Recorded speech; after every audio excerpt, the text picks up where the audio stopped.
ఈరోజు తెలుగు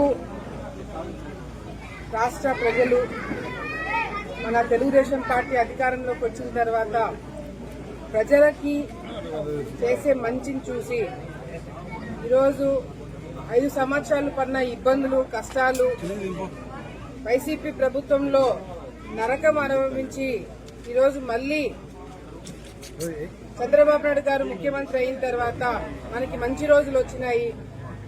మనము ప్రజలు ఇంకా జీవితాలు బాగుపడితే ఒక నమ్మకం ఈరోజు ప్రజలకు వచ్చిందంటే దానికి కారణము ఈ ప్రభుత్వం చేసే పనులన్నీ కూడా చూసి ప్రజలకు ఒక ధైర్యం వచ్చింది. గతంలో మనం చూసినాము రేషన్ ఏ విధంగా వైసీపీ ప్రభుత్వం ఉన్నప్పుడు చాలా గొప్ప గొప్ప మాటలు చెప్పి ఏదైతే ఇంటింటికి మేము రేషన్ పంచుతున్నాము అని చెప్పి వెహికల్స్ పెట్టి డ్రైవర్లు పెట్టి వాళ్ళకి జీతాలు పెట్టి ఎన్ని చేసినారు. పోనీ అదైనా సక్రమంగా చేసినారు, ఇంటింటికి నిజంగానే వెళ్లి ఆ వెహికల్స్ తిరిగి ఇచ్చినారు అంటే ఎక్కడ కూడా లేదు. 4 వీధులు కలిపి ఒక వెహికల్ తిరిగితే ఇష్టం వచ్చిన టైమింగ్ లో వస్తారు. వాళ్ళు వచ్చినప్పుడు రేషన్ తీసుకోకపోతే మళ్లీ షాప్ కాడికి వెళ్లి తీసుకోవడము, మళ్లీ వెయిట్ చేయడము. కానీ ఇప్పుడు ఈ ప్రభుత్వం వచ్చిన తర్వాత ఎవరికైతే 65 ఏళ్లు దాటాయో వాళ్ళకి, ముసలి వాళ్ళకి, బయటికి రాలేని వాళ్ళు, వికలాంగులు కూడా, వికలాంగులకి అదేవిధంగా 65 సంవత్సరాలు దాటిన వాళ్ళకి రేషన్ ఇంటికే తీసుకెళ్లి ఇవ్వడం జరుగుతుంది. మిగతా వాళ్ళు రోజుకి మరి ప్రతిరోజు 8 నుంచి 12 వరకు ఓపెన్ ఉంటుంది. మళ్ళీ సాయంత్రము 4 నుంచి 8 వరకు ఓపెన్ ఉంటుంది. 15 రోజులు ఓపెన్ ఉండే ఈ రేషన్ షాపు ఏ టైంలోనే వచ్చి మీరు రేషన్ తీసుకోవడానికి అవకాశం కలిగించడం జరుగుతుంది.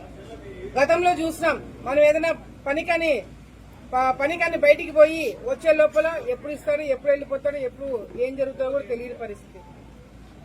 కానీ ఈ రోజు ఏ టైం నుంచి ఓపెన్ ఉంటుందో తెలుసు, ఎక్కడ ఉంటుందో తెలుసు. గతంలో ఈ వెహికల్స్ పెట్టి వాళ్ళకి డ్రైవర్లు పెట్టి ఎంత డబ్బు ధారపోస్తున్నారో, ఎంత డబ్బు అనవసరమైన ఖర్చులు పెట్టారనేది గత ప్రభుత్వంలో చూసినాం. కానీ ఇప్పుడు ఈ ప్రభుత్వం వచ్చిన తర్వాత అనవసరమైన ఖర్చులు తగ్గించుకుని మనం ఎట్లా మన రాష్ట్రాన్ని ముందుకు తీసుకెళ్లాలనేది ఈరోజు చంద్రబాబు నాయుడు గారు చూపిస్తున్నారు. ఇందాక రేషన్ డీలర్ అసోసియేషన్ వాళ్ళు వచ్చి కలిసినారు.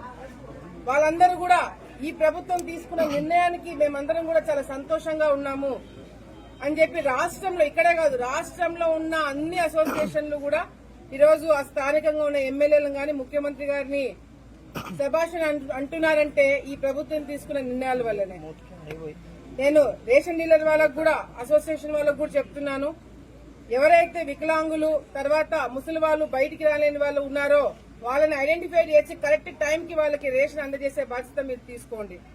ఎక్కడ కూడా ప్రభుత్వానికి గాని, మీకు గాని, మాకు గాని చెడ్డపేరు వచ్చేటట్టుగా కూడా చేయకుండా ఉండాలని చెప్పి మీరు కూడా చేయండి. మా తరపు నుంచి మేము, డిపార్ట్మెంట్ తరపు నుంచి డిపార్ట్మెంట్ అందరూ కూడా ఒకే మాట మీద, ఒకే దాటి మీద ఉండి ఈ ప్రభుత్వం తీసుకున్న నిర్ణయాన్ని ముందుకు తీసుకెళ్దామని చెప్పి సందర్భంగా తెలియజేసుకుంటూ, పెన్షన్ కరెక్ట్ టైంకి ఇస్తున్నారు, రేషన్ కరెక్ట్ టైంకి ఇస్తున్నారు, ఉద్యోగస్తుల జీతాలు కరెక్ట్ టైంకి ఇస్తున్నారు. చెప్పినవన్నీ కూడా ఈ ఆగస్టు 15 నుంచి మహిళలకి ఉచితంగా బస్సు ప్రయాణం పెడుతున్నాడు చంద్రబాబు నాయుడు గారు.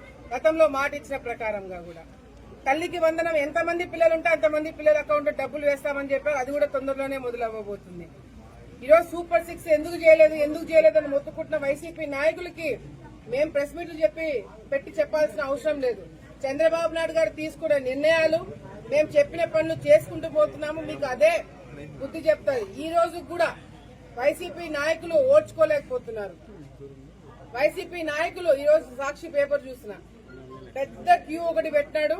మళ్లీ కష్టాలు మొదలైనాయని చెప్పి రాస్తాడు. అంటే మీరు మీ వాళ్ళకి ఇచ్చిన కాంట్రాక్ట్, మీ వాళ్ళకి ఇచ్చుకున్న ఈ వెహికల్స్ తీసేసామని వాళ్ళు బాధపడుతున్నారు.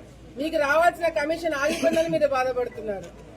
ఈ రోజు ప్రజలకి ఏది మంచో తెలుసుకున్న వ్యక్తి చంద్రబాబు నాయుడు గారు. దానికి తగినట్టుగానే మేము నిర్ణయాలు తీసుకోబోతున్నాము. వచ్చే రోజుల్లో ఆలగడ్డ నుంచి అమరావతి వరకు ప్రతి ఒక్కరు కూడా ఈ ప్రభుత్వాన్ని మెచ్చుకొని మళ్లీ ఇటువంటి ప్రభుత్వాలు మనకు ఉంటేనే మన జీవితాలు, మన పిల్లల జీవితాలు బాగుంటాయనే ఒక అభిప్రాయానికి వచ్చేలాగా మేమందరం కూడా కృషి చేస్తామని చెప్పి కూడా సందర్భంగా తెలియజేస్తున్నాం.